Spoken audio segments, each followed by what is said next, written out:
Hello everyone, welcome back to the Great Edge Workshop. We're standing here at my electrical test rig to recount a tale of an RCD trip fault that I recently had to deal with. And actually, it started as a phone call for the appliance repair side of Great Edge, if you can believe it.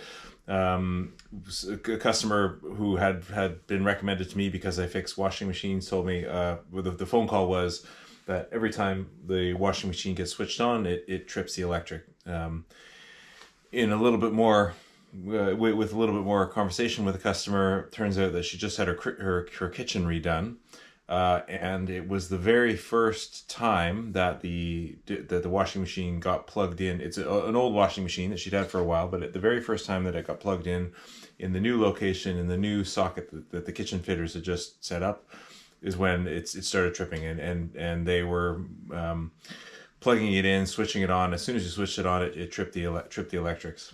So okay, you may have heard me say before in previous videos, but you know, my paraphrasing of Occam's razor, the simplest explanation is usually the correct one. You talk about, if you hear hooves approaching, think about horses before zebras. I'm thinking, okay, kitchen's just been redone, and when this washing machine gets plugged into a socket that's just newly been wired in, it's gonna be something with the socket itself. It's gonna be either reverse polarity or trapped insulation or something like that in that socket. So went and visited the house, and sure enough, took the socket off, and the very poorly terminated socket. I wish I had a photo of it that I could post here, but very, very poorly terminated socket. And indeed, the screw terminals were biting down almost entirely on the insulation and barely touching the copper at all.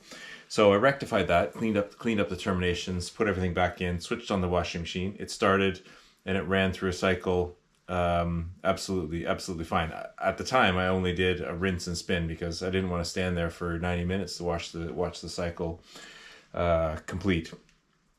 Customer was happy. The guys that were doing the kitchen were left a little bit feeling a little bit rosy in the cheeks, let's say, when I left. But they got a little bit of comeuppance because about 2 hours after I drove off, I got a phone call from the customer saying, I finally got around to, or I got the washing machine going, and I'm so happy to finally have it back, but it tripped partway through. Right, okay, so there must be something more going on. It's not tripping instantly now, but the washing machine is still causing a trip. So I had to go back to site. This time, sorry, I should go back a step. I didn't just re-terminate the socket and push it back in. I also did some insulation resistance testing on the washing machine. However, I ran it and everything tested fine, but I ran it like a pat test. So I didn't dismantle anything, didn't take the back cover off. I used the plug top and switched it on, and everything tested okay. So I thought, okay, washing machine seems fine. The trapped insulation is the smoking gun. I'm going to sort that out, and we'll be back and underway. But clearly that wasn't the case, because I got a call back from the customer. Went back, and this time I did dismantle the washing machine, and I did insulation resistance testing on the pump, various elements, and sure enough, the heater element, the water heating element, which is this beauty, I still have it, complete with all the lint and dog hair and everything else, and the corrosion was shorting to earth. So when I did my overall machine test, washing machines are vulnerable to this from a pat testing perspective, that the heating element is insulated by various control circuitry, so no pun intended with insulated, but insulated from the pat test by various control circuitry. So when you're running an insulation resistance on a washing machine, you're not actually able to test the heating element. When you take the back cover off and actually run the element to earth, sure enough, it was 0.3, 0.4 mega ohm, something like that, maybe even lower. So definitely now we've got a reason why the washing machine would be tripping, and it would be tripping partway through the cycle when it starts asking for water to be warmed up. Okay, that's that. I thought, right, I went online, found the part, placed the order, said to the customer, I'll be back again in a couple of days. I'll be back in a couple of days to sort that out for you. But in the meantime, you're able to run the washing machine on cold settings. So you haven't got a heating element. You can't use the heating element. But if you run the washing machine with cold settings, you're not going to be sending any current through this, and everything's going to be fine. Still getting power trips, and so that finally, in this is where my that point about the simplest explanation is usually the right one. 99% of the time serves me very well with fault finding, but here I had a very particular situation where I actually had triple stack of faults to deal with, all connected together. So it did have trapped insulation that was causing the instant trip. Once that was solved, then we had an issue with the washing machine. Definitely the heating element had failed and needed to be replaced. But even if we take that out, we're still getting the occasional trip. And here is where it pointed me to the RCD. And if you've been wondering why I've got this ugly looking setup here, exposed basic insulation, etc., I've kept this just for the purpose of the video, and I'm going to do some training and demonstrations for people with this test rig. This is the actual RCD that was in the customer's installation. And what I thought I would do when I was on site is to do a ramp test, and I'm going to replicate that here for you to show you.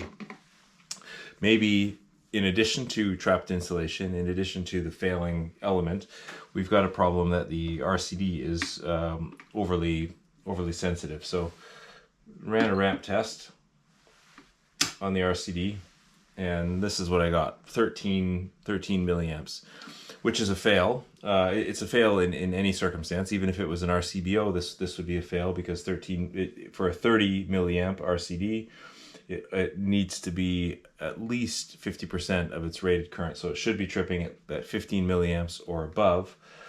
But this circumstance was made worse by the fact that the customer's house was wired on a split load board, not dissimilar to how we're set up here, although this is a test rig. So I've got some RCBOs and AFDDs here for various configurations, but she had an RCD protecting, and there were 3 socket circuits in the house. A very, very small property, but there was an upstairs ring, a downstairs ring, and a kitchen ring, and all 3 of those, basically all the sockets on the property, an outdoor a garden office as well, all hanging off this RCD. And so just normal usage of stuff across the household is going to get you somewhere near 13 milliamps just in everyday use, without anything actually genuinely having a fault.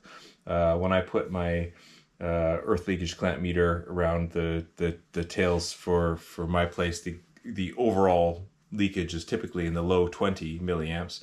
Everything's on RCBOs here, so that's not causing me any issues. But you can imagine with an RCD tripping at 13 milliamps, the background normal healthy equipment, all being used, is going to cause tripping issues. So a couple of lessons from this story. One of them is my own personal issue to keep in mind, but that this is one example where my usual mantra for fault finding of the simplest explanation is usually the right one is let me down a bit with 3 electrical issues all connected in one chain relating to why this customer called me. But the second one is, don't neglect the utility of the RCD ramp test. So it's not required by BS 7671, nor is the 5X test anymore. But having, if you're on site dealing with an RCD trip and you've got a multifunction tester, well, surely you're going to have one in your toolkit if you've been called for an RCD trip. Get it out and run a ramp test. And also, if you've got an earth leakage clamp meter, get it around the tails just to see what the background leakage is for the property, and maybe there's an incompatibility there. Okay, hope you found this useful. Thank you for tuning in. If you've made it this far, please hit the thumbs up button if you've enjoyed the content. If you would like to see more, it's a quick and costless gesture that means a lot to the channel. And see you again soon. Bye for now.